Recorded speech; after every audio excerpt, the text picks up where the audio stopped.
recibir a todos los participantes, pero ya hay un número más que representativo y significativo. Así que bienvenidos a todos, muchísimas gracias por acompañarnos nuevamente en otro Zoom de coyuntura de punto a punto, en este caso, ni más ni menos, con el ministro de Finanzas de la provincia de Córdoba, el licenciado Osvaldo Giordano. Bueno, y yo, como siempre, Ernesto Alac, soy el CEO de Punto a Punto. Les damos la bienvenida a todos ustedes para poder escuchar al ministro, que si, yo sé que al ministro le gusta que lo llamemos Osvaldo, más que ministro y más que tanto protocolo. Es un tipo con el que se puede hablar realmente de igual a igual, con mucha experiencia en la cuestión pública, porque tiene ya 2 gestiones consecutivas en finanzas, antecedidas por 2 gestiones en la caja de jubilaciones. De ahí su expertise y su análisis valorado a nivel nacional de toda la realidad que tienen hoy las cajas a nivel nacional.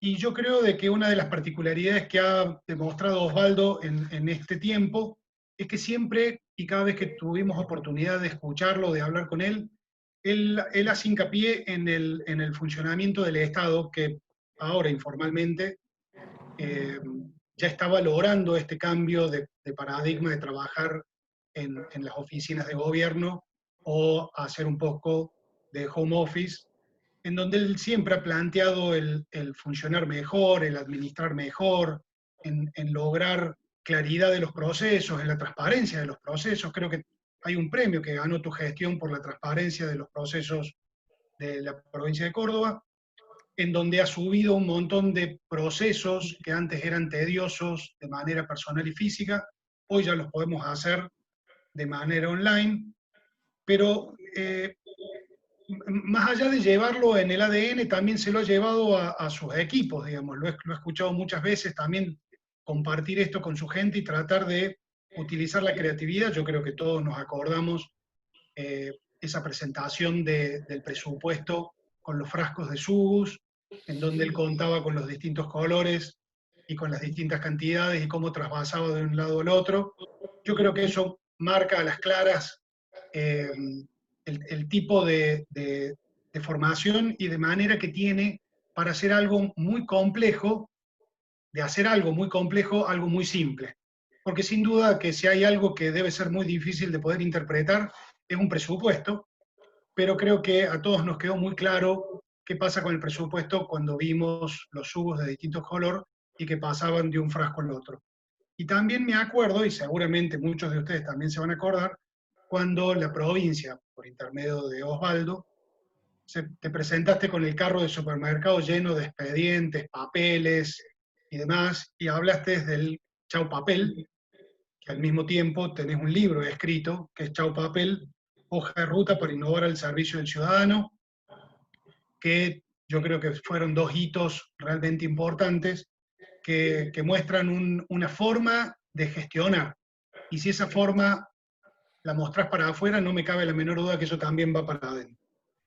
Esto siempre con el ánimo de que la gente entienda algo que es muy difícil y que no es para todos, y que lo has hecho para todos en las oportunidades que tuvimos de escucharte, lo hiciste para todos. Así que por eso nos parece valioso que en este momento, con esta coyuntura, con esta pandemia, con este parate de hace tanto tiempo, eh, en el cargo en el que estás, en la función que estás llevando a cabo y con la necesidad que tenemos todos los empresarios de ver cuál puede ser la coyuntura, cuál es la realidad con la que nos enfrentamos, conocer la opinión y entender qué es lo que está pasando a nivel cartera económica y finanzas de la provincia de Córdoba, para de alguna manera poder entender también qué es lo que nos puede pasar a nosotros.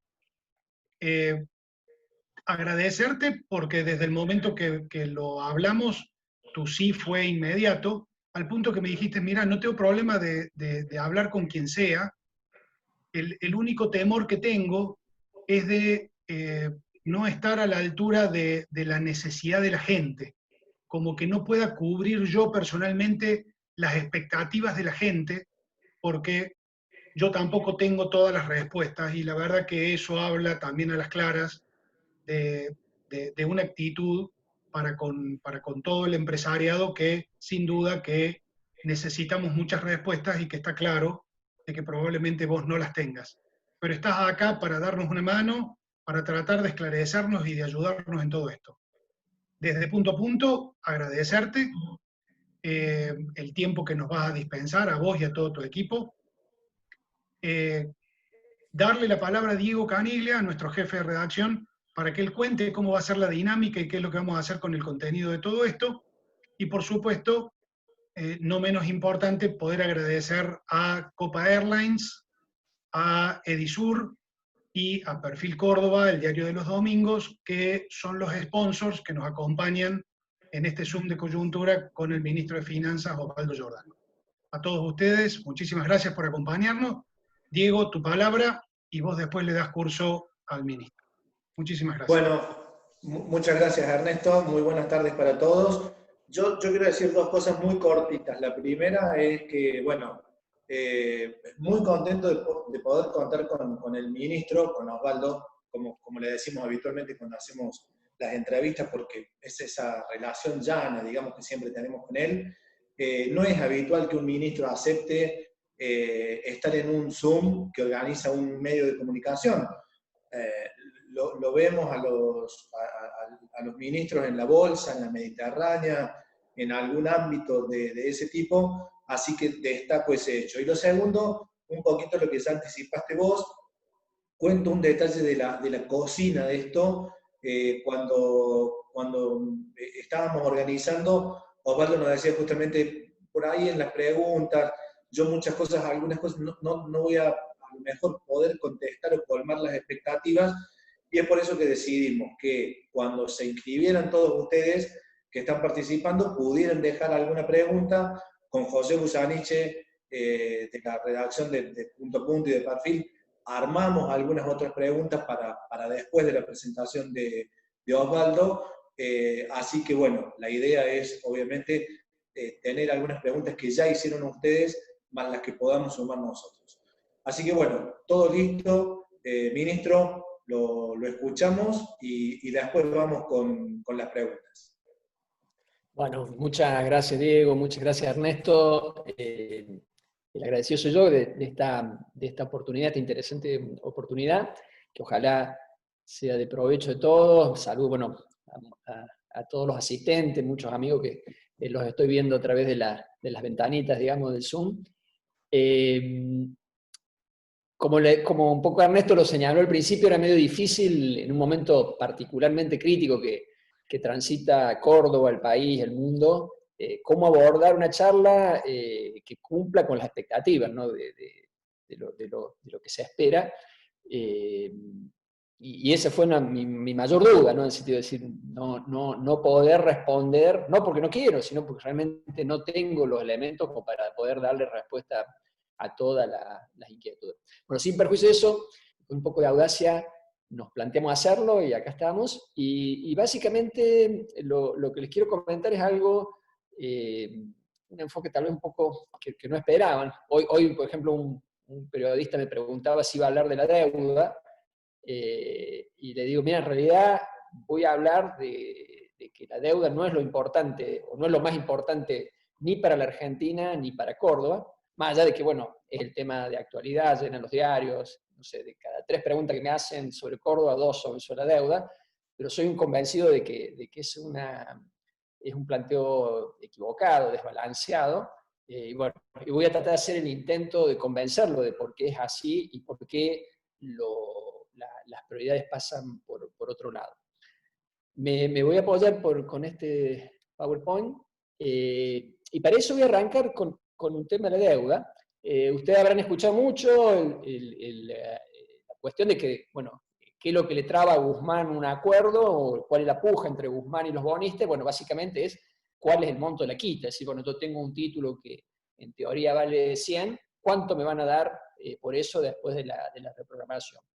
Y para eso, en realidad, lo que se calcula, lo que hacen, digamos, los tenores de título, es lo que ustedes ven ahí de diapositiva, es decir, que cuánto me quita, y bueno, es cuánto en teoría vale el bono, y cuánto yo valoro los compromisos que asume el país a futuro para pagarme esa deuda. Y esos compromisos los descuento por una tasa de interés que se denomina tasa de interés de salida, que es algo que se habla poco y que para mí es muy relevante. En general, seguramente quienes no están metidos en el tema han escuchado de que la quita está asociada a cuánto tiempo demora en pagar la deuda argentina, cuál va a ser la tasa, porque va a ser una tasa más baja de la que venía pagando, o si hay efectivamente una reducción en el valor del capital, pero poco se habla de que una variable muy decisiva es esto de a qué valor el acreedor descuenta los compromisos futuros que está asumiendo el país. Es decir, si yo digo voy a pagar $1 millón dentro de 10 años,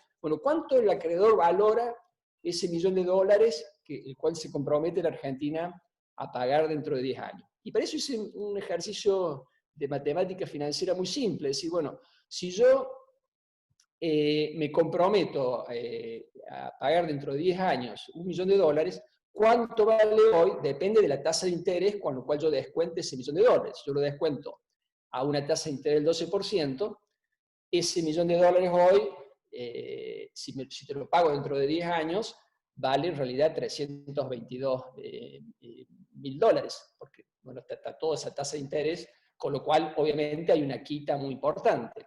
Ahora, si la tasa es más baja, es el 6%, ese valor presente es mucho más alto, es casi $560.000, y la quita es menor, y si la tasa es del 3%, la reducción, es decir, el valor, digamos, de la deuda es mucho más grande, y por lo tanto la quita mucho menor. Esos valores 12, 6, 3 no son casuales, más o menos entre 10 y 12 es la tasa que se le están aplicando a la Argentina. Eso es la tasa de salida, eso es lo que usan, digamos, los tenedores de bonos para decir cuánto vale lo que Guzmán me está prometiendo pagar a futuro. Tomo esos valores, los traigo al 12% y obviamente me da una quita grande. Ahora, si tuviéramos en Brasil, en Paraguay, esa tasa en lugar del 12 sería el 6, sería la mitad, y por lo tanto, la misma compromiso, la misma promesa, tiene un rendimiento mucho más alto porque lo descuento un valor menor y por lo tanto la quita es menor. O si tomo Chile, por ejemplo, una tasa del 3%, que es más o menos lo que paga Chile, ustedes ven cómo el valor, digamos, presente de ese compromiso rinde mucho más y por lo tanto la quita es mucho menor. Esto, ¿para qué los distraigo con esto? Es decir, para decir, miren, la tasa de salida es muy importante. Ahí tienen, por ejemplo, los niveles de quita en la propuesta original que hizo el gobierno a los acreedores, obviamente propuesta que ha quedado desactualizada ya, pero que fue el punto de partida de la negociación, y que con tasas de salida del 12%, es decir, cómo descuentan los acreedores el compromiso que asume la Argentina, dan quitas enormes, del 60, 70%.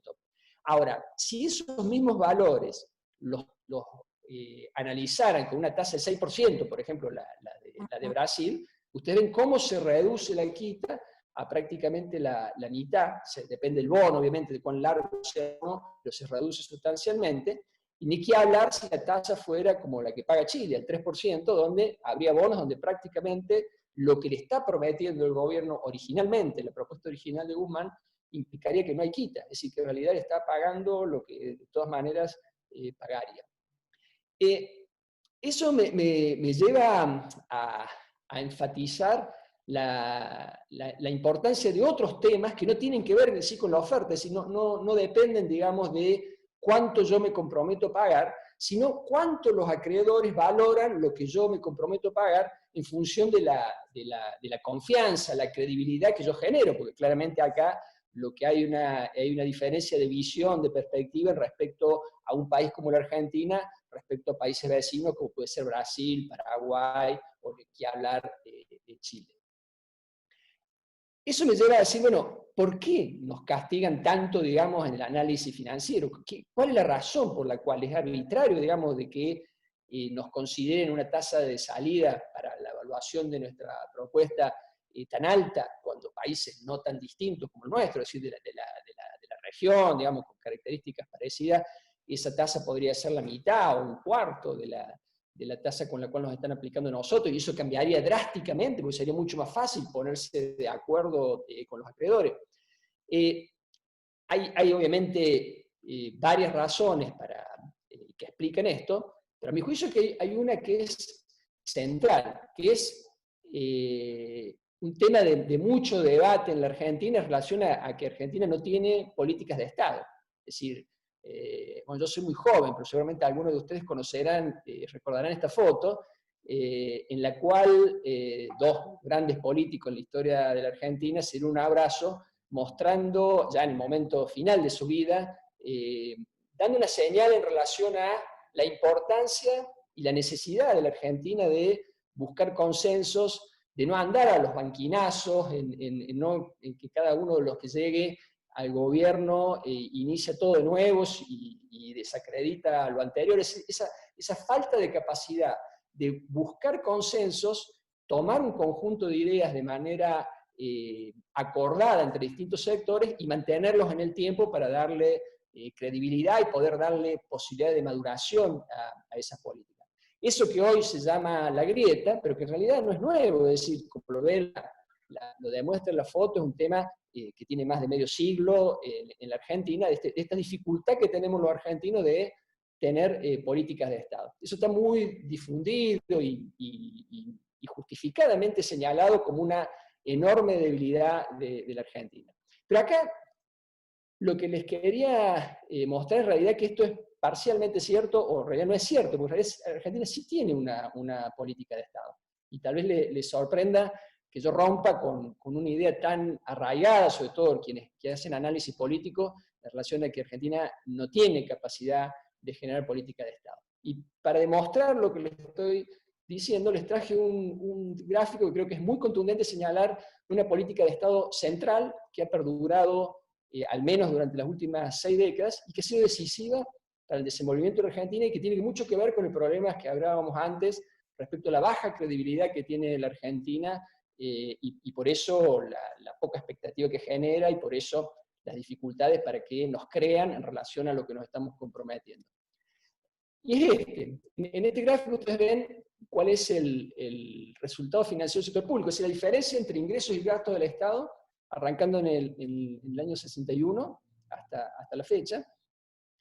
Y ahí lo que se ve es que sistemáticamente el Estado argentino, tomando tanto el consolidado nación-provincias, sistemáticamente ha gastado más de lo que tiene. Me pueden decir, no, miren, ahí hay unas columnitas verdes entre el año 2003 y 2008 que sería la excepción. En realidad no es una excepción, es solo un tema contable. Fueron años en los cuales, por la forma que la contabilidad pública registra gastos, no se contabilizaron, por ejemplo, el devengamiento de intereses, que la deuda estaba en default y por lo tanto eran intereses que después se pagaron, pero que en ese momento no se contabilizaron como gasto. Y algo muy importante, no se contabilizaron como gastos todos los juicios que estaban haciendo los jubilados en ese momento por el no cumplimiento de la movilidad, y que luego también se pagaron, porque buena parte del blanqueo de capitales se usó para pagar ese gasto en esos años que no se registró. Con lo cual, digo, no es una excepción, sino en realidad una confirmación de que Argentina sí tiene una política de Estado. La política de gastar siempre más de lo que tiene, porque ahí verán en esa serie lo suficientemente larga como para que haya gobiernos democráticos y gobiernos autoritarios, ha habido gobiernos de derecha, de izquierda, populistas, conservadores, y ha habido todo en esos años. Y el elemento común, lo que siempre pasó, es que al final del día el Estado gastó más de lo que tenía. Algunos años más, otros menos, pero sin duda que podemos afirmar con contundencia que hay una política de Estado en Argentina, que es esa, y que además se asocia a otros problemas del Estado, que es gastar mal. Es decir, este desorden financiero donde no generamos los recursos necesarios para cubrir todas las erogaciones, además lleva a que se generen a través de impuestos muy malos, de muy baja calidad, muy inequitativos, muy distorsivos desde el punto de vista de la generación de empleo, de la producción, y además gastando de manera muy dispensiosa, muy poco estratégica los recursos que se disponen. Yo creo que ese es el problema central de la Argentina, y es el que explica la enorme dificultad para llegar a un acuerdo con los acreedores, porque, insisto, no es que la oferta de la Argentina sea baja, el problema es que nos creen tan poco respecto a que la vamos a cumplir, que nos descuentan una tasa tan alta que se hace muy difícil comprometer. Entonces tiene razón Guzmán cuando dice no es sustentable lo que me están proponiendo, es algo incumplible y no es bueno, digamos, que nos comprometamos a algo que no puedo cumplir. Y es cierto lo que dicen los acreedores, es poco en relación a lo que es algo razonable desde el punto de vista de mi derecho a proteger lo que yo le di a la Argentina. Por eso, vuelvo al inicio, digo, para mí el tema de la deuda es un tema, si se quiere, secundario, es un derivado del problema central, que es el problema del desorden del sector público. Es decir, si tenemos un sector público que funciona tan mal, invariablemente vamos a tener problemas de deuda. Es decir, invariablemente vamos a caer en estas crisis, y peor que eso, vamos a caer en otros problemas aún más graves. Supongamos que mañana finalmente se llegue a un acuerdo con la deuda, y bueno, pasado mañana seguimos teniendo los mismos problemas, con las mismas dificultades, con las mismas distorsiones, con las mismas inequidades, bueno, con la misma insatisfacción. De allí que mi intención era plantearles la importancia de darle la prioridad que se merecen a los temas. Si no pensemos que un acuerdo nos va a resolver esto, por más bueno que sea el acuerdo, en realidad el problema no está ahí, el problema central. No lo subestimo, digamos, como una cosa importante resolver ahora la cuestión de la deuda, pero no está ahí, sino en la necesidad de abordar las cuestiones de fondo, de cómo funciona el Estado, y donde yo creo que hay una tendencia, digamos, a no darle la importancia que se merece, o cuando se lo aborda de manera muy genérica, muy teórica, que ha pasado también en Argentina. Decir, bueno, pongo en un Excel y hago un supuesto, bueno, supongamos que el gasto público se mantiene constante y la economía crece, y bueno, y eso me va a resolver los problemas, que fue un poco lo planteó el anterior gobierno nacional. Y está claro que el Estado no funciona así, es decir, no es que yo supongo que se mantiene fijo y mágicamente se resuelven los temas, sino que sabemos que el Estado es una institución muy compleja, muy grande, y que funciona con una lógica que hace que lograr, digamos, este tipo de metas requiera un trabajo más sistemático, un análisis mucho más profundo. Estoy absolutamente convencido de que estamos subestimando primero la importancia de este tema y que nos terminamos dedicando mucho esfuerzo, mucho análisis, mucho debate, muchos enojos y peleas y discusiones en relación a temas secundarios cuando el verdadero tema es este. Y el segundo, estamos subestimando la complejidad. Es decir, no es casual de que nos pase esto, no es casual de que no se haya resuelto, sino que realmente ordenar el Estado es un desafío enorme, por la multiplicidad de factores que están dando vuelta alrededor de él, por la enorme cantidad de restricciones, tanto de inercias, de intereses, que hacen que sea difícil cambiarlo. Por eso me pareció a mí que como principal mensaje de esta charla era transmitirle eso, ¿no? Me parece central no distraernos de las cuestiones que son importantes pero secundarias al fin, y sí concentrarnos en la cuestión central. Es por qué funciona así el Estado y cómo podemos hacer para hacerlo funcionar distinto. Pero no, digamos, como un debate de café, digamos, con una idea, sí, sería bueno que sea más productivo, más transparente, que sea más ágil, más, y decir, bueno, ¿cómo hago yo, con todas las restricciones que hoy tiene, con todos los intereses en juego, con todas las inercias, para ir hacia un Estado más ordenado, que sea capaz de gastar lo que tiene y sobre todo que sea capaz de gastar pertinentemente y generar los ingresos a través de un sistema tributario que no conspire contra la producción y el empleo?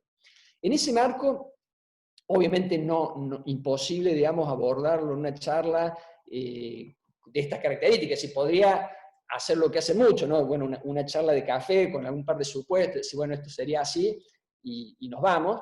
Preferí, digamos, traerle algunos ejemplos concretos de lo que venimos trabajando en el gobierno de la provincia, que por allí ustedes van a decir, bueno, es muy puntual, no no resuelve, digamos, ni mucho menos de los problemas que estamos hablando, pero lo hago en pos de decir, si lográramos que estos ejemplos concretos se replicaran, se expandieran, se sostuvieran, creo que por ahí empezaríamos a encontrarle la solución a este problema, y ahí nos daríamos cuenta que el de la deuda es un problema totalmente secundario.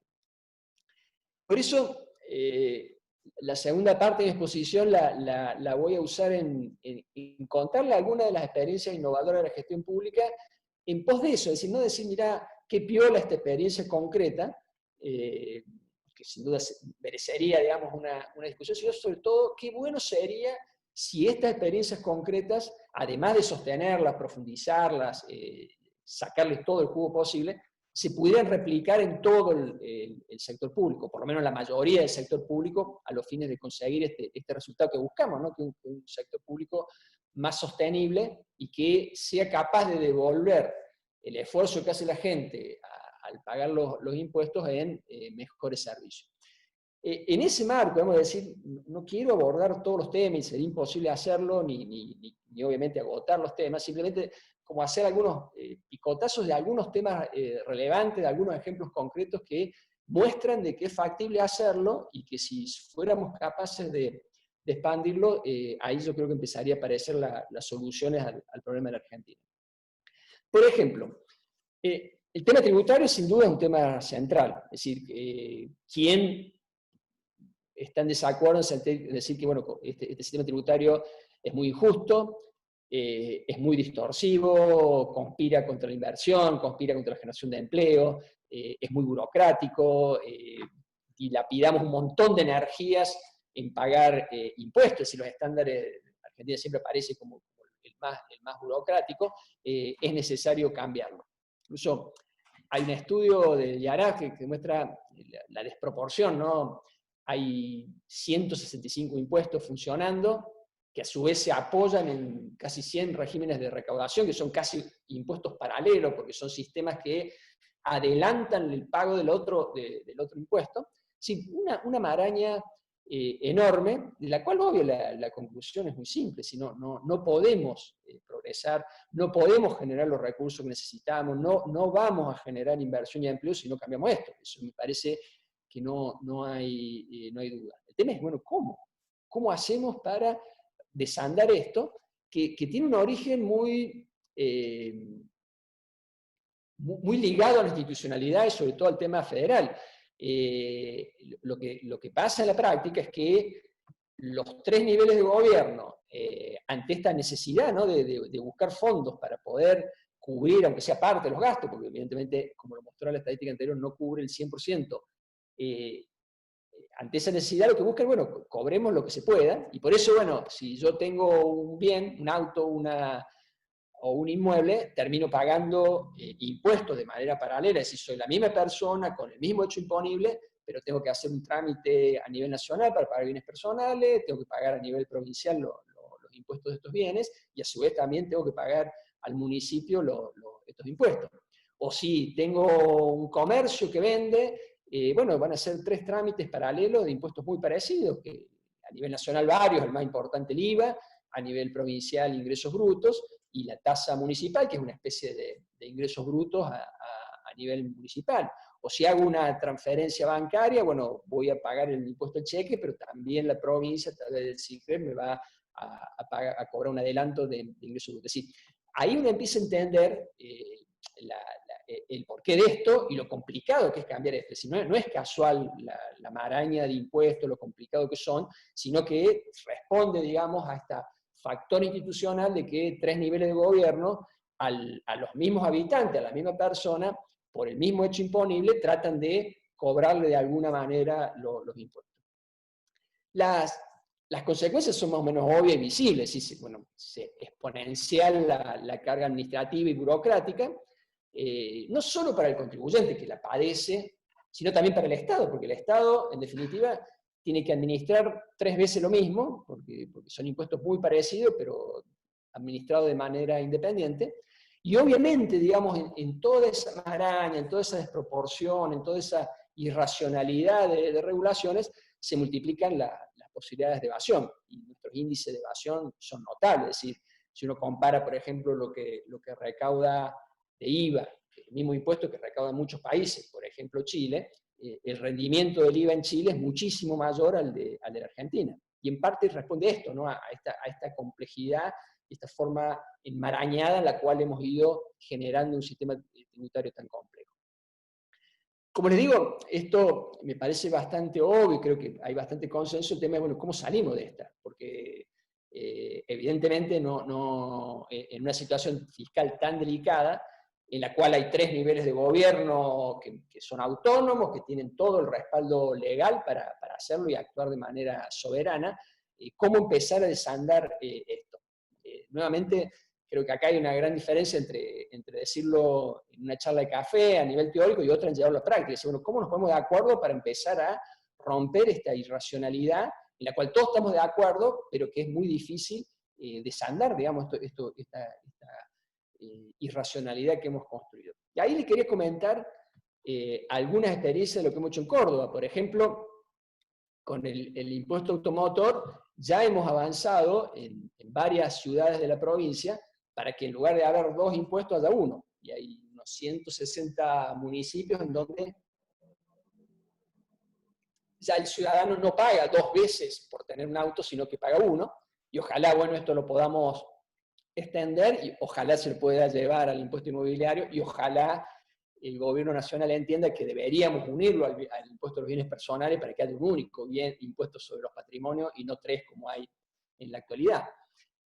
Lo mismo y mucho más importante lo que venimos haciendo en lo que sería para la provincia ingresos brutos, a nivel municipal la tasa de comercio e industria, a nivel nacional el IVA, en tratar de unificar, digamos, o empezar a, digamos, a unificar estos 3 impuestos que en definitiva recaen sobre lo mismo, que es una actividad comercial que hace un contribuyente. En eso le quería mostrar los primeros pasos que venimos haciendo en un trabajo conjunto, muy trabajoso, porque es muy difícil ponerse de acuerdo, digamos, entre jurisdicciones, con el gobierno nacional y municipal. Yo creo que la prueba más evidente de lo difícil es esto, que hemos podido, en el caso de AFIP a nivel nacional, con el anterior gobierno, avanzar mucho más nosotros que provincias que eran afines al gobierno nacional, como era Cava o provincia de Buenos Aires en la anterior gestión. Córdoba avanzó mucho más, fruto, digamos, de esa vocación de resolver los temas y no quedarse con las inercias y esta soberanía tributaria que tanto defienden muchos, incluso gente del mismo partido, pero que cuando está en el sillón que le toca lo defiende como si fuera propio y no ve, digamos, los daños que genera esta superposición.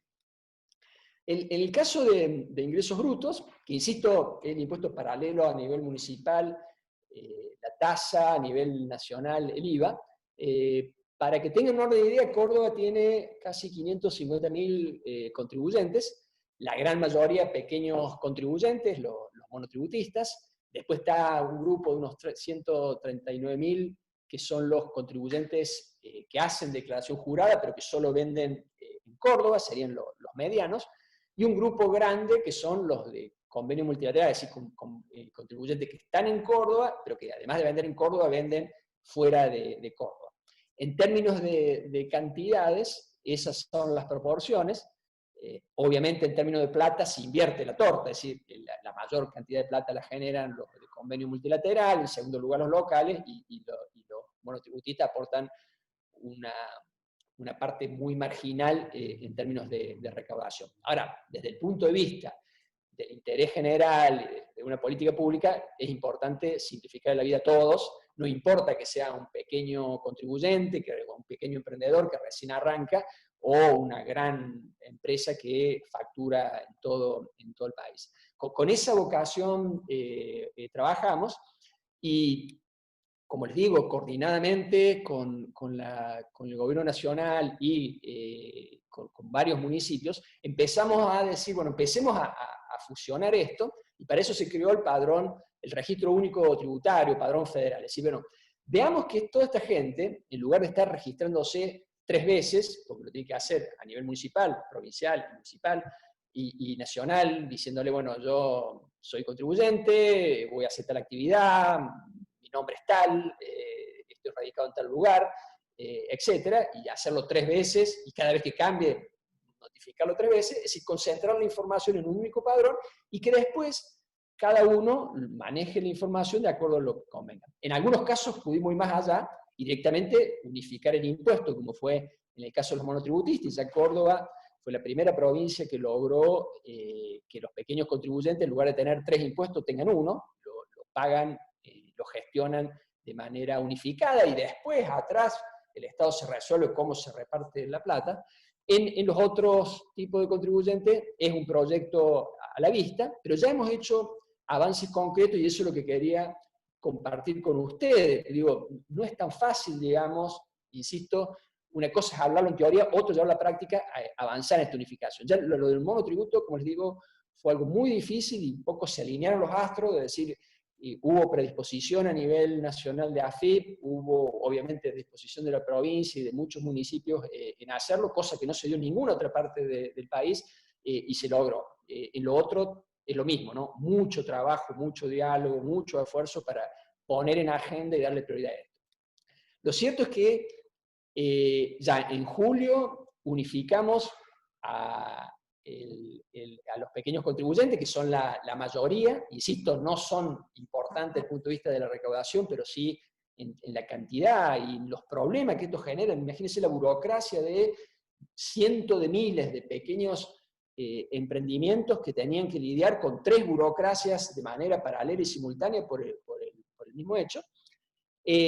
A principios de este año logramos extenderlo a los contribuyentes de convenio multilocales, es decir, esta clase media, es decir, a empresas que ya son más que pequeños contribuyentes, pero que venden solo dentro del territorio de la provincia, y ya, si bien tienen impuestos separados y todavía no se ha unificado la determinación de ingresos bruto de IVA, lo que sí ya están en un único padrón. Es decir, si me doy de alta, no hace falta que me dé de alta en renta y en AFIP, me di de alta una vez y ya estoy de alta las 2 veces, estoy de alta en los 2 organismos, o si cambio de domicilio, cambio de actividad, o lo que sea que cambie, no lo tengo que comunicar 2 veces, sino que lo hago una vez, y estamos gestionando para que los municipios lo usen, y de manera que en lugar de que los municipios pidan esa información, directamente usen el registro único tributario.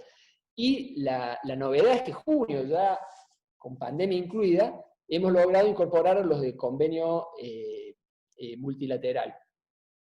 Con lo cual hemos cubierto gente que ya está radicada en Córdoba y que además vende fuera de la provincia, es decir, los contribuyentes más grandes, que son unos 35.000. Así que hoy todos los contribuyentes de ingresos brutos de Córdoba se han alivianado, digamos, en una cantidad de burocracia, y vamos en pos, digamos, a esto que hablamos al principio, de hacer un sistema más simple. Eso significa un enorme alivio desde el punto de vista administrativo. Para el contribuyente, es decir, como digo, en el ideal, en lugar de hacer 3 trámites, hacer 1, para la alta, para la baja, para cualquier comunicación que tiene que hacer, y además, y obviamente también para el Estado, es decir, para renta, para AFIP, para una municipalidad, el hecho de no tener que estar receptando esa información, generándola, que no llega, que está ya tarde, que llega mal, etcétera, tener una única base de datos y de esa manera administrar mucho mejor los impuestos. Y los beneficios ya se ven. El hecho de haber unificado, por ejemplo, el monotributo generó un aumento en el padrón de pequeños contribuyentes enorme. Es un montón de gente que le estaba pagando AFIP, estaba reconociendo, digamos, que desarrollaba una actividad dentro de la provincia de Córdoba que era grabada por ingresos brutos y que no lo hacía solo en AFIP. Y nos pasó lo mismo con los contribuyentes locales, que ya no es un pequeño contribuyente, sino alguien ya de, llamémosle, clase media, que le estaba declarando a AFIP y no a renta. Ahí se detectaron más de 4.000 contribuyentes en esas condiciones, y bueno, recientemente hemos hecho para los más grandes y seguramente va a pasar lo mismo, pero esto ya está implicando una mejora de la recaudación muy importante. Esto es plata que se estaba perdiendo, fruto de la burocracia. Si no era gente que estaba oculta debajo de la tierra, sino gente que para AFIP funcionaba, pagaba y demás, y que con mucha tranquilidad, digamos, no le pagaba a la provincia y seguramente tampoco le pagaba al municipio. Paso de tema, digamos, habría mucho más para hablar del tema tributario, pero digo, eso yo creo que es un gran capítulo de lo que sería un ordenamiento del Estado, es decir, repensar el sistema tributario, pero no en teoría, no digamos en las grandes ideas, sino decir, bueno, ¿cómo hago para desentrañar semejante lío que tenemos de 190 impuestos administrados por los 3 niveles de gobierno y donde cada uno quiere, en teoría, o entre comillas, defender lo suyo y no ceder nada? Bueno, hay una experiencia, se ha logrado, y si lográramos replicar esto, o ir más rápido, digamos, con lo que estamos haciendo en Córdoba, creo que empezaríamos a desandar esa irracionalidad del sistema tributario. Ahí podríamos pensar en incluso unificar impuestos y dejar de tener 190 y tener un número más parecido al que tiene un país más civilizado. El otro tema que le quería señalar, aunque sea rápido, me parece que otro tema central para la nación y para Córdoba y para todo, digamos, administración pública que tiene un sistema previsional es el tema previsional, es decir, cómo ordenar el sistema previsional. Y ahí hay dos aspectos, ¿no? Un tema es cómo administrarlo, cómo gestionarlo, y otro es bajo qué reglas administrarlo. Y permítanme hacer alguna referencia rápido a los dos temas. Me impactó una noticia que salió en Clarín donde decía, bueno, que ANSES se declaró la pandemia, cerró las puertas y se acabaron las jubilaciones. Es decir, quedaron 100.000 personas que no pudieron iniciar el trámite directamente porque ANSES, al tener un esquema de gestión basado en el papel, en la atención presencial, no tuvo forma de responderle a esta gente. Imagínense, gente que cumplió requisitos, probablemente dejó de tener empleo, le agarró la pandemia y se encontró con que fue a la puerta de ANSES y le dijeron, no, discúlpeme, pero está cerrado. En ese mismo periodo, por ejemplo, la Caja recibió vía digital más de 1.000 trámites, 1.100 trámites, e incluso hubo mucha gente que inició el trámite en la pandemia y se jubiló en la pandemia. Son más o menos 470 jubilaciones, casi 180 pensiones de gente que inició el trámite vía web después del 19 de marzo y ya hoy tiene la resolución otorgada y seguramente ya está cobrando, o está el próximo mes cobrando. Ven ahí la diferencia de cómo si uno introduce cambios en la forma de trabajar el Estado y aprovecha las tecnologías, tiene una capacidad de respuesta muy diferente. Y eso, desde el punto de vista de los resultados, es enorme. Es decir, a mí me gusta mucho comparar, bueno, cómo estaba la Caja hace algunos años y ahora. La Caja, antes del 2008, demoraba en dar un beneficio, es decir, una jubilación, más de un año, casi año y medio. Hoy una jubilación se inicia hoy y a los 20 días está resuelta. Los parámetros, digamos, de cómo se hace esto son mucho más auditados. De hecho, la Caja está auditada a niveles estándar internacional de cualquier gran empresa de Córdoba, tiene la misma calidad, digamos, en lo que es su funcionamiento contable. Está totalmente, el primer organismo que es totalmente digital, es decir, yo me acuerdo, digamos, cuando entré a la Caja, el expediente de una jubilación era un expediente de un montón de hojas, todas acumuladas, en donde se iban agregando hojas, digamos, con distinta documentación, cálculos, etcétera, y que terminaba, bueno, al año y medio, con una resolución firmada otorgando el beneficio. Hoy eso es todo digital y que la persona desde Winca arrancó, dice, me quiero jubilar, me jubilo, pide el beneficio, y eso gatilla un trabajo interno que hace que a los 20 días, vía mail, digamos, o vía digital, digamos, la persona recibe el otorgamiento del beneficio y nunca tuvo que hacer contacto con el organismo, es decir, 100% no presencial.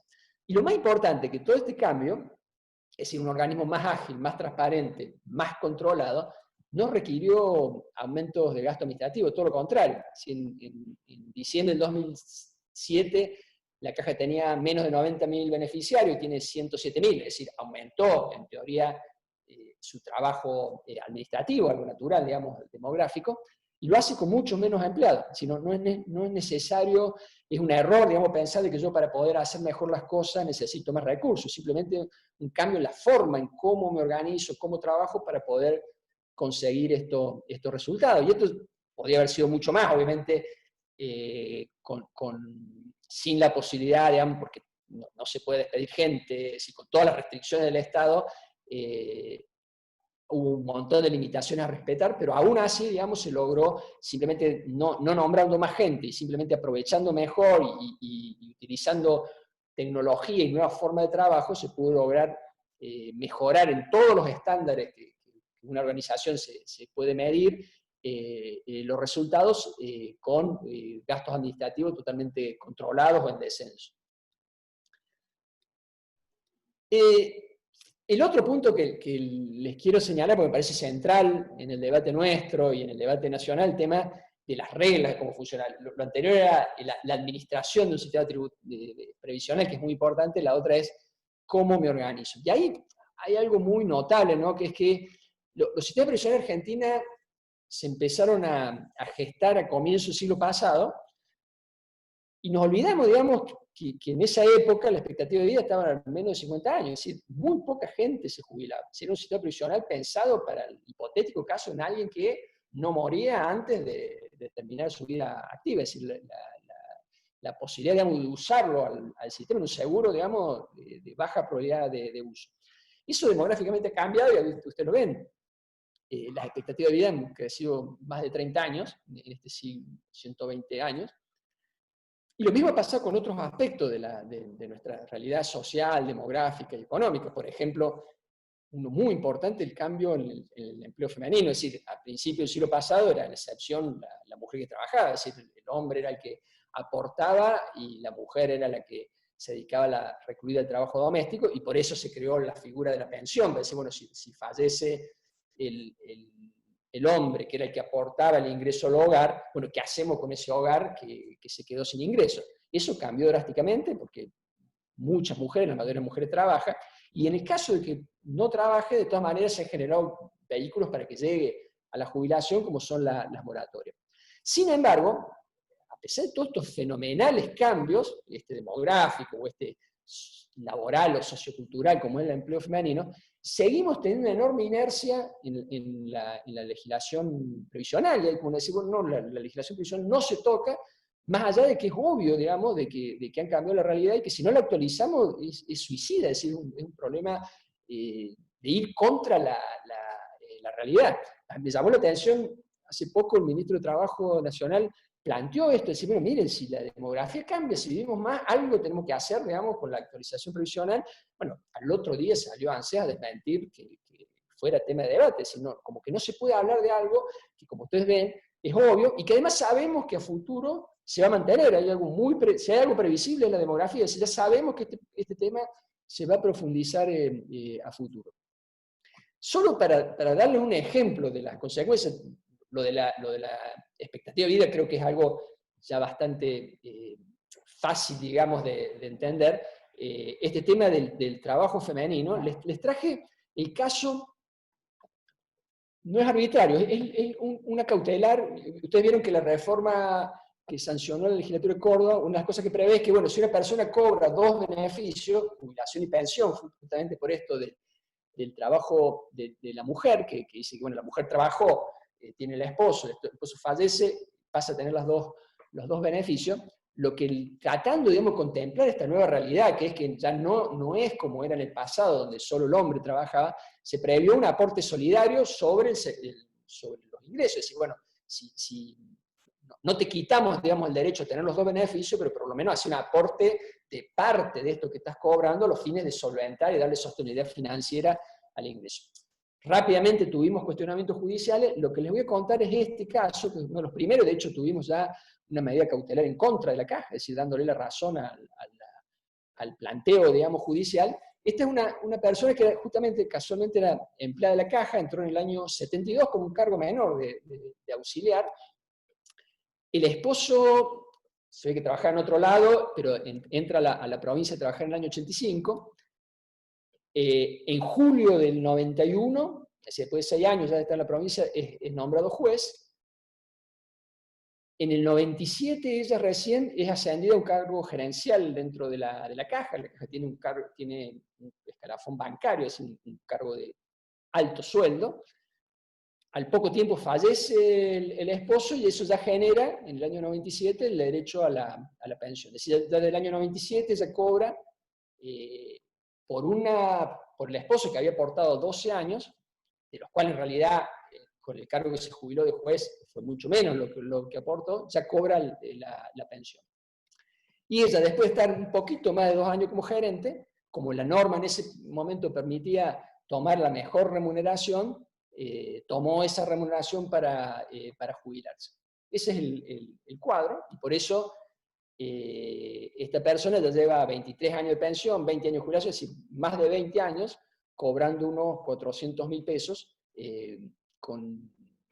a partir, digamos, de esta posibilidad, digamos, de combinar estos dos derechos.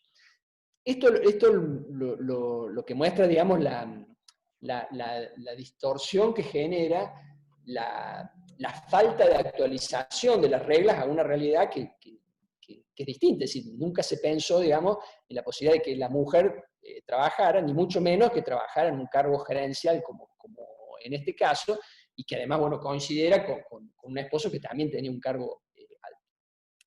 Dejo ahí, y para no demorar más, me gustaría plantearle otro tema también muy relevante, me parece que un capítulo clave, digamos, de cómo pensar un Estado más ordenado, más eficiente, con más capacidad de respuesta, con algunos ejemplos de algunos organismos que trabajamos en el Ministerio de Finanzas. Por ejemplo, en personas jurídicas, muchos de ustedes seguro tienen el imaginario, digamos, de un organismo muy pesado, que ponía muchas trabas, digamos, a la inversión, digamos, al desarrollo, digamos, de la actividad productiva en la provincia.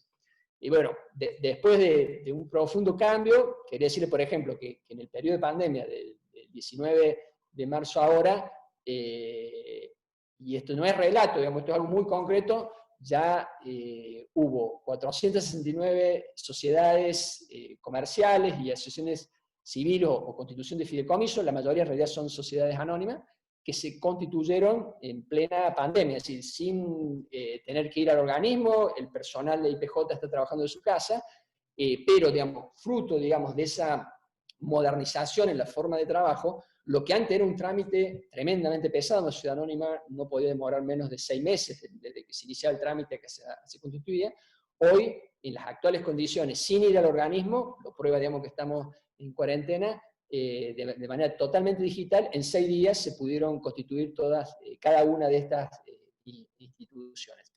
A su vez, digamos, mejor el servicio, por ejemplo, la posibilidad de que el ciudadano, si tiene alguna duda, pueda hablar con alguien y que alguien le dé la cara y le dé respuesta. Hemos establecido un sistema de videollamadas y con turno de que la persona pueda tener un contacto con el personal de IPJ y sacarse las dudas, el personal trabajando de su casa, el ciudadano desde su casa, poniéndose en contacto y sacándose las dudas. Y obviamente el canal más tradicional de un chat, es decir, bueno, tengo una duda, la pregunto y la respondo.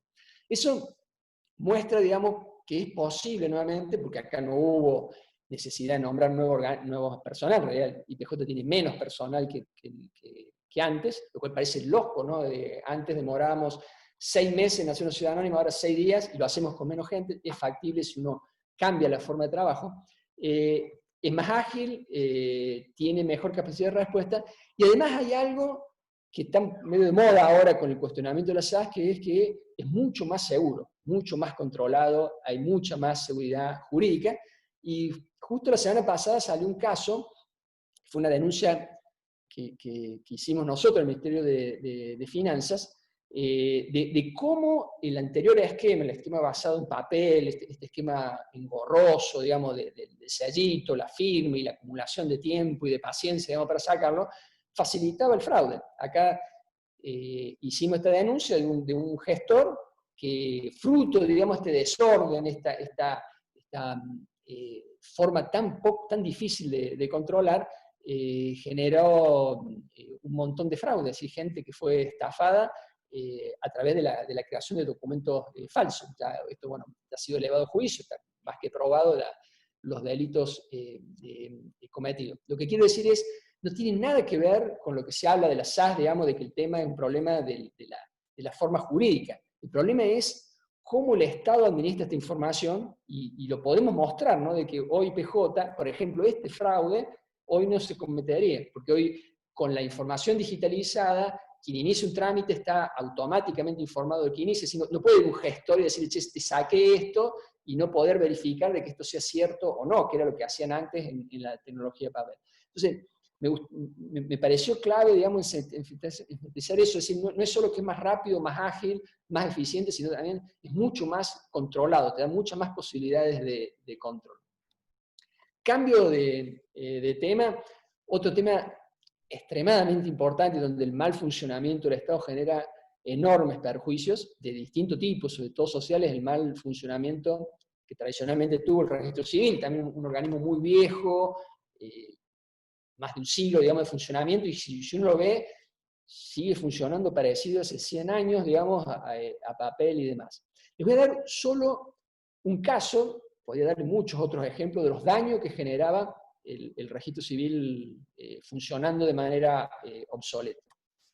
En Córdoba, aproximadamente mueren unas 2.800 personas por mes. Es decir, no es un número inmanejable, digamos, de casos, y en los cuales, digamos, el Estado tiene la información casi inmediatamente, es decir, por razones culturales y legales, nadie entierra un cadáver en el jardín de su casa, es decir, el Estado se entera de manera inmediata de que alguien falleció. Sin embargo, como esa información se manejaba en papel, en la práctica el Estado no tenía la información de fallecido, no estaba disponible, o estaba disponible, pero con un retraso enorme, meses, digamos, para enterarnos de que alguien falleció y que efectivamente ya dejó de ser persona y por lo tanto todas las connotaciones que eso tiene.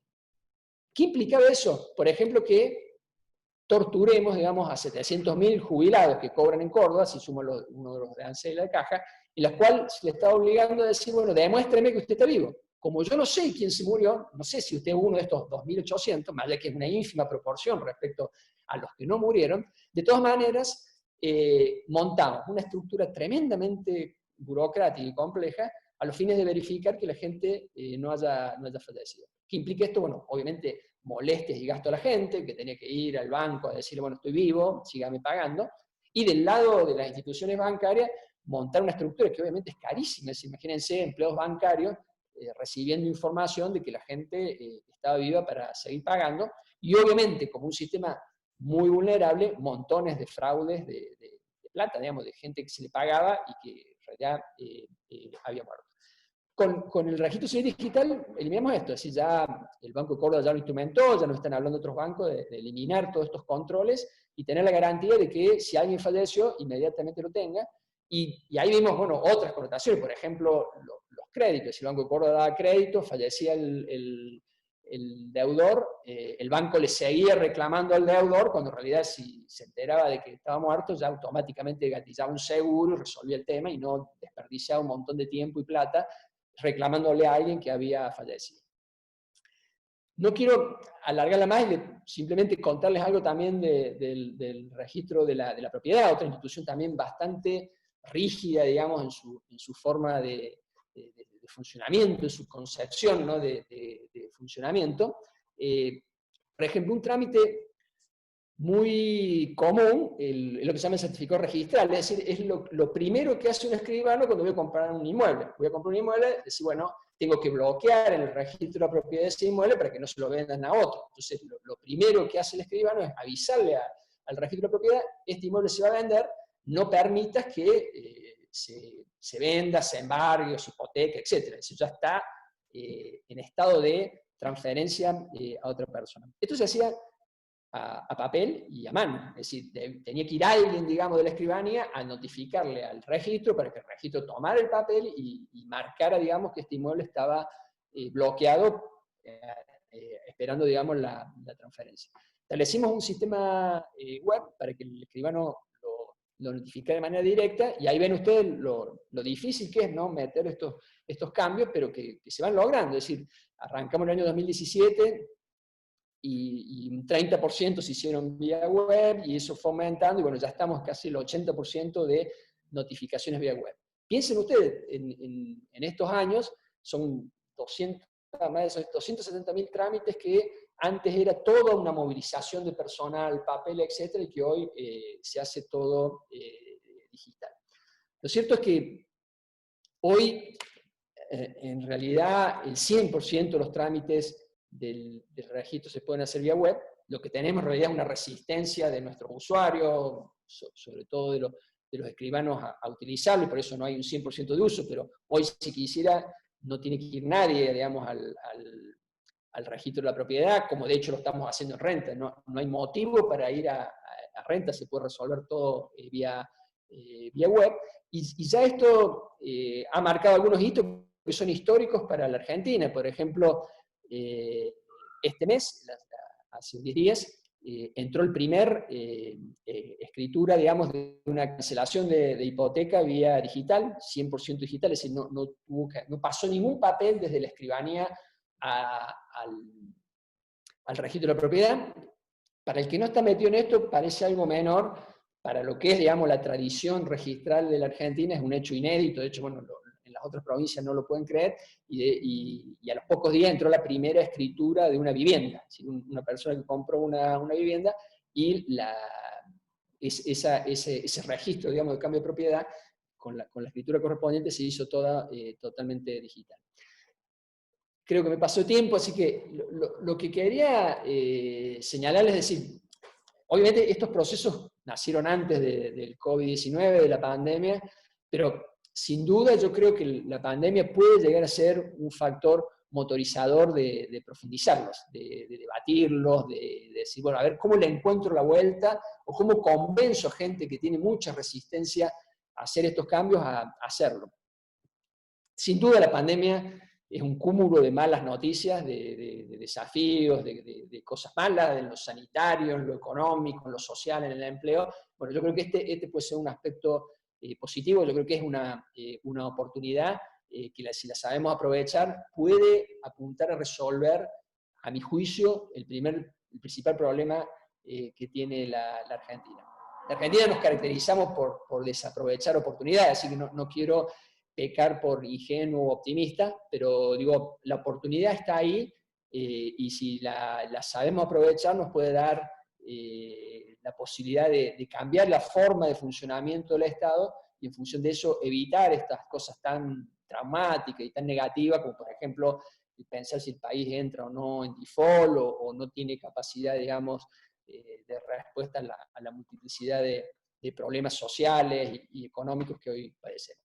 Les agradezco nuevamente la oportunidad, y bueno, quedo a disposición para las preguntas. Muchas gracias. Bueno, muchas gracias, ministro. Antes de pasar a las preguntas que realizaron los asistentes, José Busaniche, de la redacción de Punto a Punto y también de Perfil Córdoba, tiene dos pequeñas cuestiones que tienen que ver con la presentación y que nos pueden servir de puente para después hacer algunas preguntas más macro. José, ahí está, te escuchamos. Sí, buenas tardes, Osvaldo. Puntualmente con el tema del registro, un aspecto que venía preocupando mucho al sector inmobiliario, esto que venían pidiendo el boleto registrable digital. ¿Esto que contás son casos que responden a eso o es otro ámbito? Ese es otro proyecto en el cual venimos ya de antes de la pandemia trabajando. Es también innovador y tiene varias aristas. Lo estamos trabajando. Yo espero lograrlo, que es que así como registramos la escritura, es decir, la propiedad del dominio, la posibilidad de que podamos registrar los boletos. Es decir, una persona que dijo, bueno, tengo un proyecto, voy a hacer estos departamentos, empiezo a vender, en realidad no está el inmueble, está el proyecto, que esos boletos se registren. Eso estamos trabajando intensamente con el Colegio de Escribanos, que esto es un socio, digamos, para el proyecto, y esperamos poder concretarlo. Sería muy bueno poder concretarlo, porque bueno, eso le daría una solidez al boleto que hoy no tiene, tanto en la tranquilidad de quien comercializa con esto, quien compra, a incluso la posibilidad, que eso lo hablamos también con el sistema financiero, de que se pueda dar un crédito garantizado, digamos, con ese boleto. Del 1 al 10, ¿qué nivel de avance tiene? Mirá, no me animaría a tener un número, pero está bastante avanzado. Nos costó mucho porque, si usted recuerda, no hubo un proyecto a nivel nacional que fracasó. Como estas cosas, ¿no? Que se dice, bueno, vamos, la hacemos rápido, minimizamos las complejidades, lo sacamos, firmamos y demás, y en la práctica no se registró ningún boleto. Entonces, aprendiendo de eso, lo estudiamos más profundamente, primera conclusión es que necesitamos una ley para darle más solidez, sobre todo para este tema de los bancos, hay que estudiar la normativa bancaria y demás. Yo soy optimista que este año lo podamos tener y que, bueno, ojalá que termine la pandemia, se reactive y este sea, bueno, un factor que contribuya a la reactivación de la construcción. Bien. Osvaldo, siguiendo un poco el tema de el dilema, el laberinto tributario que tenemos, que el YARAF de Nadine lo lleva mucho, lo ha mostrado de forma muy, muy gráfica. ¿En qué quedó la reforma tributaria? Y en definitiva, si crees que se va a ver un nuevo esquema tributario donde haya menos interposición, ¿no? de tantos impuestos. Yo creo que hay como dos carriles, digamos. Cuando hablan de reforma tributaria son las grandes leyes, como la que tuvimos con el anterior gobierno, y que pareciera, digamos, que este gobierno también la está insinuando, si bien no hay ningún planteo concreto, y que en realidad termina siendo más de lo mismo. Es decir, le seguimos agregando cosas, parche para un lado, para el otro, pero que más o menos la estructura es la misma. Y el otro camino, a mí me parece humildemente el que estamos recorriendo nosotros, que lo estamos haciendo con AFIP y con los municipios, decir, bueno, a ver, empecemos a unificar.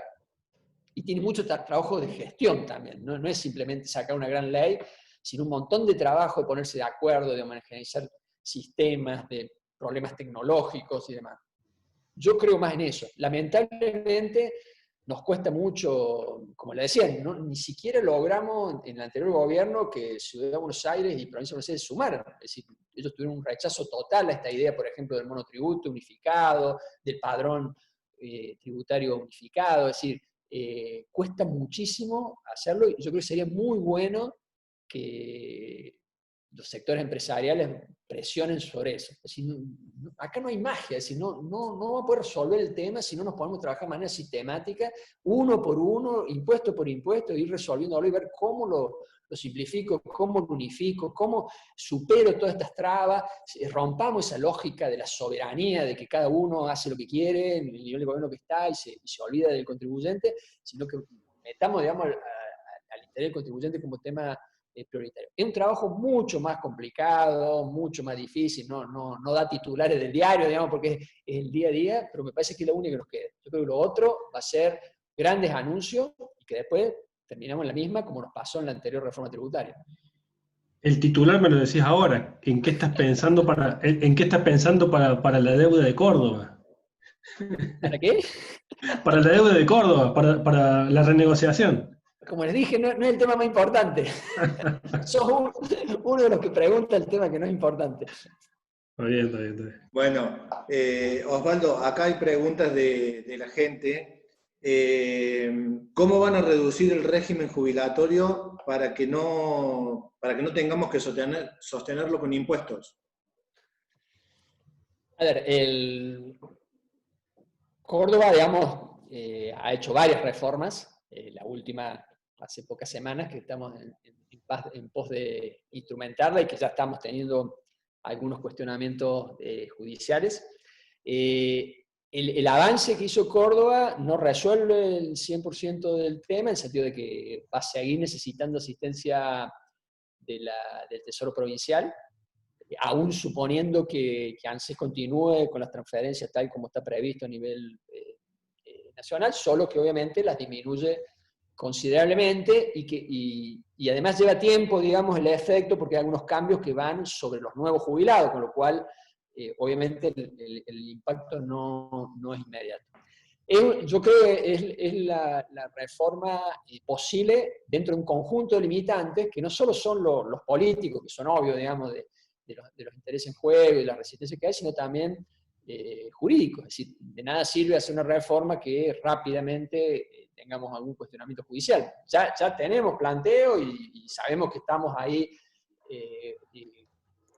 jugando, digamos, con las cuestiones judiciales, que obviamente las tuvimos muy en cuenta en el diseño, y considerar todas las jurisprudencias y bueno, todos los argumentos para defender la constitucionalidad de esto, pero bueno, eso también le pone un límite muy grande. Lamentablemente, digamos, es un tema muy difícil, en donde además la proyección asustan, digamos, cuando uno ve los números de cómo la demografía impacta.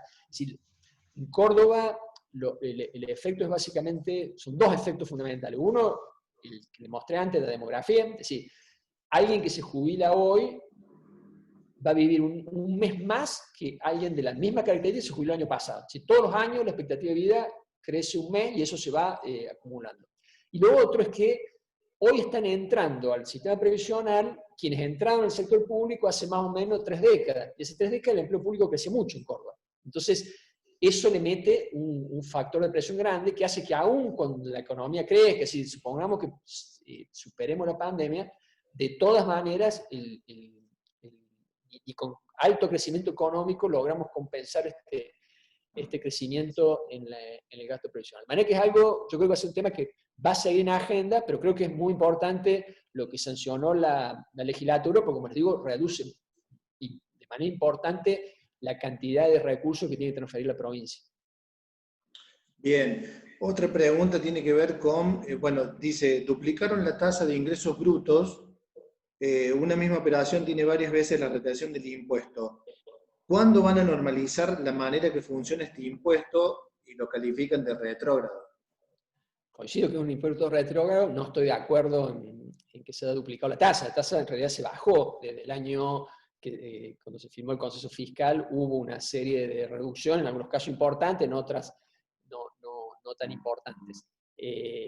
¿Cómo eliminar ese impuesto nuevamente? Sí, bueno, estamos todos de acuerdo, no creo que haya nadie que defiende ese impuesto. Bueno, pero ahora, ¿cómo lo defendemos? ¿Cómo lo eliminamos? Más del 70% de los recursos provinciales vienen de ingresos brutos.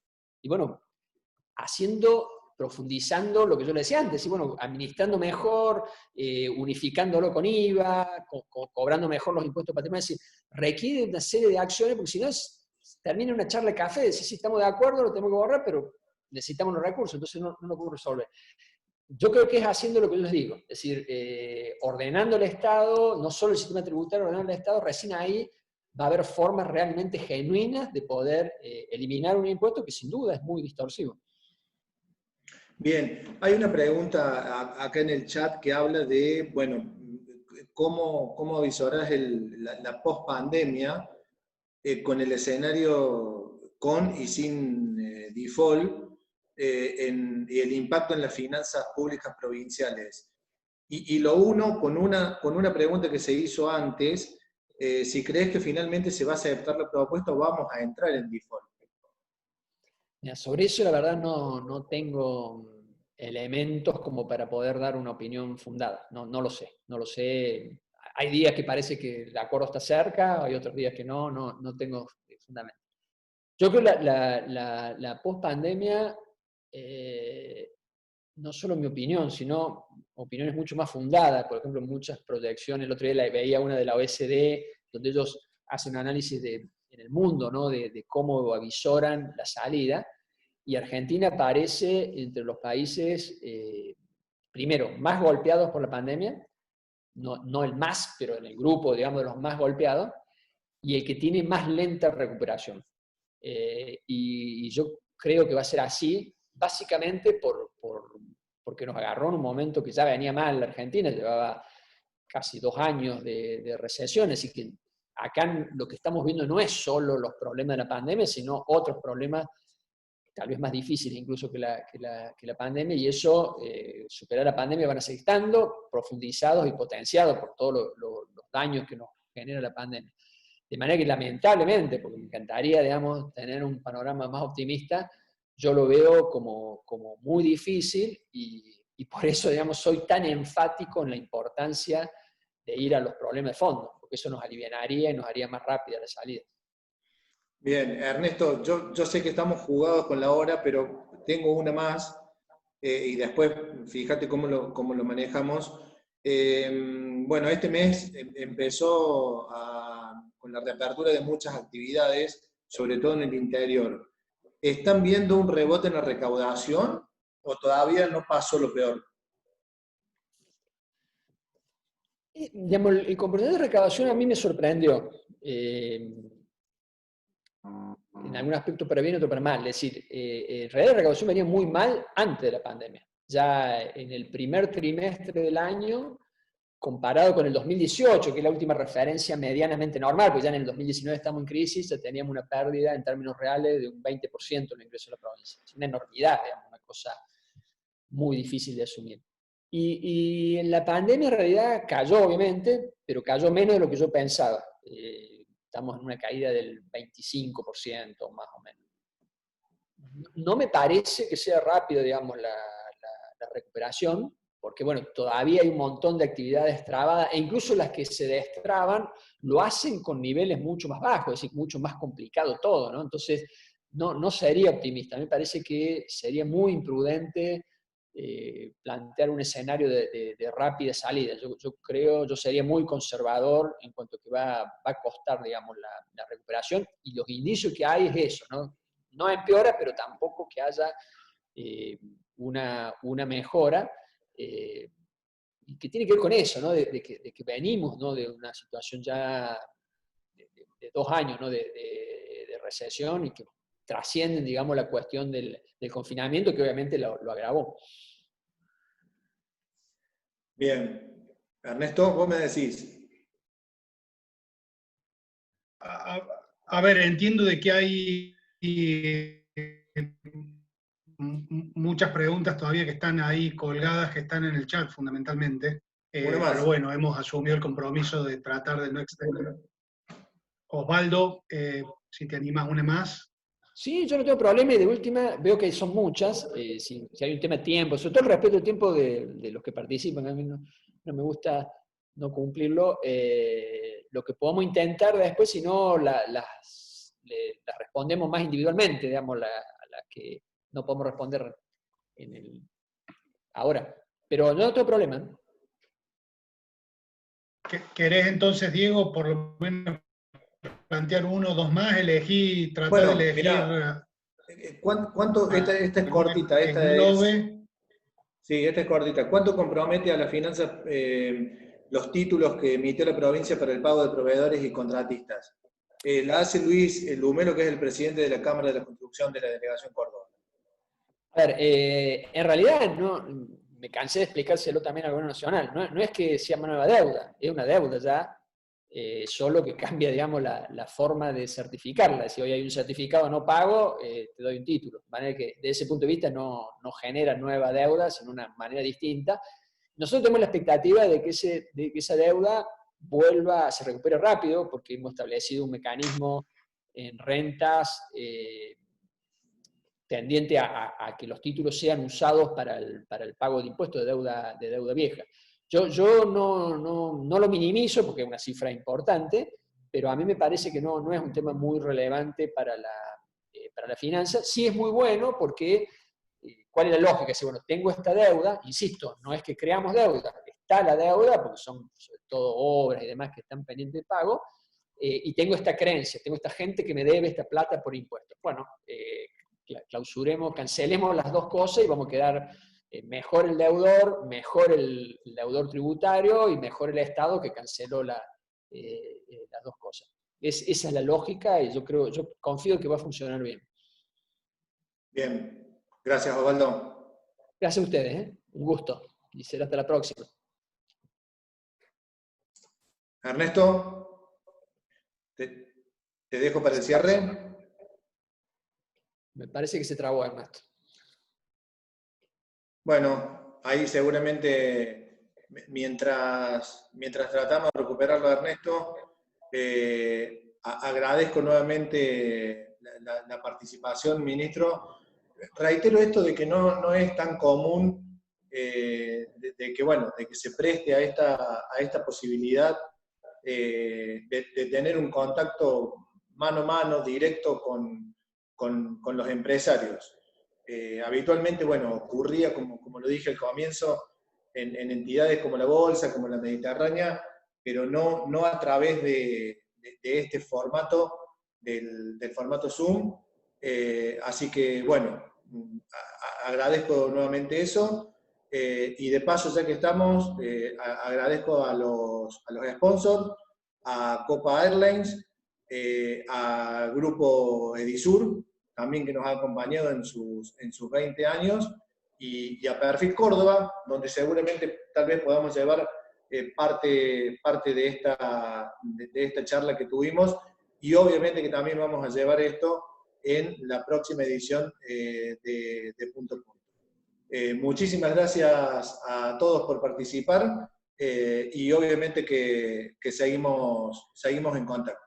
Gracias. Gracias, chao.